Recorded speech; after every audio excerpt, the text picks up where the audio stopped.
Hey, I'm Michael Hoff with Digital Theologian, and today we're kicking off a new series on the birth of Jesus, exploring Matthew 1 and 2 in depth to give you deeper cultural understanding and historical insight. As we start this series off, I want to give you a broad picture of the Gospel of Matthew so that as we dive into the nitty-gritty, get into the nuts and bolts of exactly what we see on the page, that we have a big picture understanding of who Matthew is, who wrote it, when it was written, who it was written to, and really what Matthew is aiming to accomplish as a theological writer.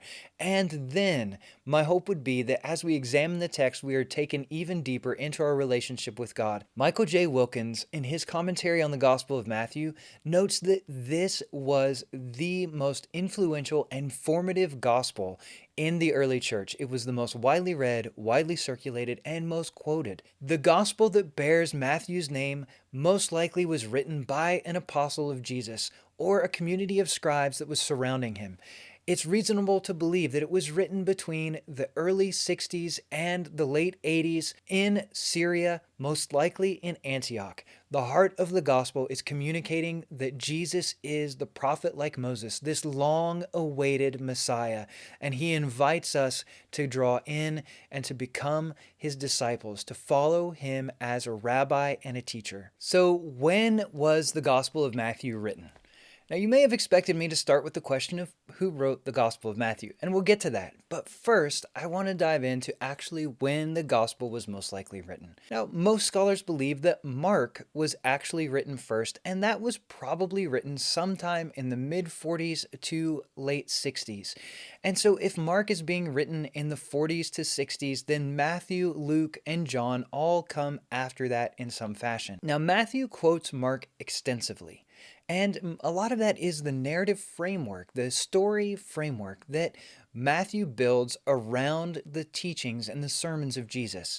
So I already mentioned that there are 5 sermons throughout the Gospel of Matthew, and some of that is contained in Mark, but much of it is expanded.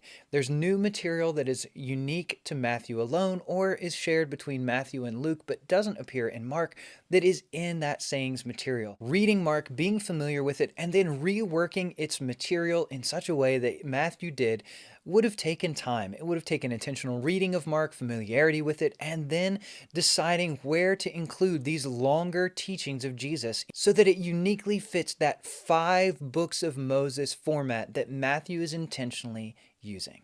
Now, if you're someone who doesn't think Jesus is a prophet and doesn't prophesy the future, then you are obviously going to move the writing of Matthew after 70 AD.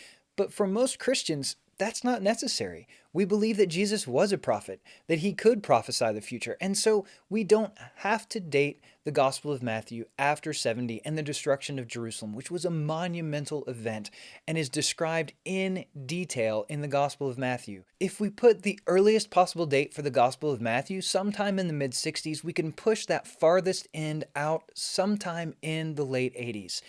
Well, we don't want to go much later than that because it seems like John was the last gospel written, and if Matthew gets picked up and is referenced so widely in the early 100s, then it doesn't make sense that it would have been written as late as the 90s and then spread its influence that quickly in the ancient world.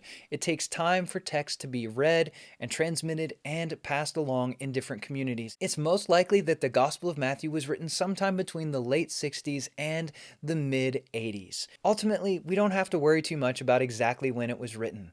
We can know that it was during that time frame, and since that's not actually in the text and doesn't impact God's ability to speak to us, we don't have to sweat it. Okay, so who wrote Matthew? There isn't an early edition that has somebody's signature. And part of that is because these were Christian leaders writing to communities that they themselves participated in. That's something we just need to keep in mind as we consider who wrote the earliest stories about the life and ministry of Jesus. It wasn't their aim to promote themselves. They wanted to teach on the nature and the kingdom of God. Now, Matthew isn't the most obvious choice when you think about disciples to write a gospel. John makes sense, and if Mark is a record of Peter's teaching about the life of Jesus, that makes sense. But Matthew, he really doesn't do a whole lot in the actual gospel. We know that he was a tax collector, and there's really not a whole lot else in there about him. Papias, an early church bishop writing around the year 130, He mentions Matthew writing the gospel by name. And he even makes the point that Matthew was trying to record the words of Jesus for a Jewish audience, for those who spoke Hebrew or Aramaic, and do that before he went on to minister to the Gentiles. Irenaeus, who was Bishop of Lyon, another giant in the early church, mentions that Matthew wrote a gospel. And Irenaeus studied under Polycarp, who studied under John, who studied under Jesus. We're not that far removed from Jesus himself as these people are writing. Papias, that I mentioned before, had also heard John the disciple preach. This is a group of people that are not that far removed from Jesus. So it's reasonable to believe that they would be reliably passing on the tradition that they had received. It makes sense that if they're attributing the gospel to Matthew, that the book that bears his name to this day logically could have been written by him. The majority of scholars today don't actually believe that Matthew wrote the gospel that bears his name, and the primary reason that they give for that is if Matthew was an eyewitness of these events, why would he lean so heavily on the Gospel of Mark as he's writing his own account of this story? And if you look at the Gospel of John, another claimed eyewitness, you'll see that John doesn't lean on Mark or Matthew or Luke in nearly the same way. Even though John was written later, he had all of them to reference. John tells his own story in his own way.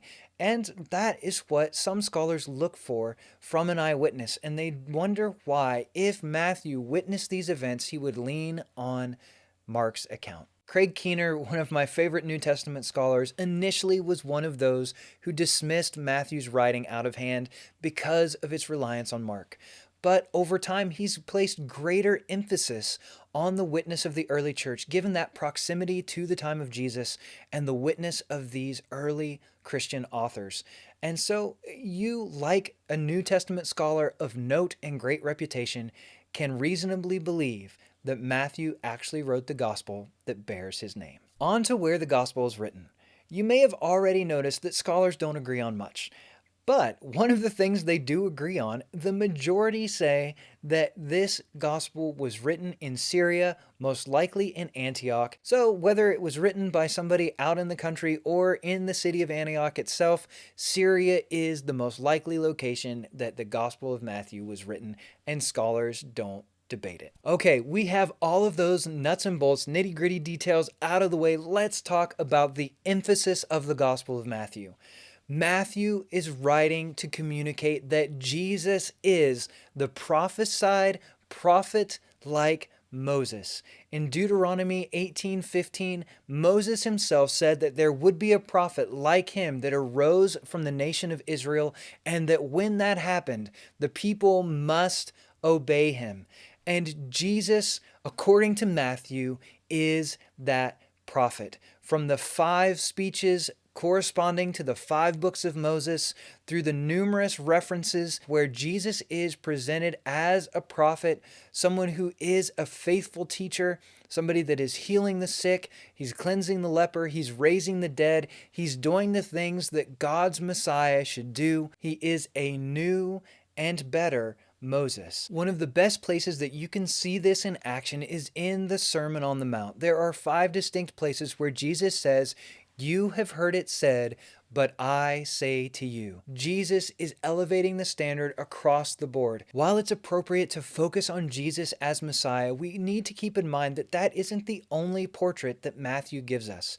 He also presents Jesus as a rabbi. We consistently see Jesus being engaged with as a teacher of the law, someone that can be trusted by the people, questioned by the Pharisees. While there's a tendency among some scholars to reduce Jesus to a wandering sage or a charismatic teacher, it is essential that we recognize what is actually in the biblical narrative. I want to encourage you that as a follower of Jesus, as a Christian, it is perfectly logical for us to take the book at face value and to believe the miracles as they're recorded. I honestly believe they're an invitation for us to experience God moving in our lives today in ways that go beyond what we would often ask or imagine. So I hope this encourages you. I look forward to seeing you in the rest of the videos. Thank you for watching, May God bless you.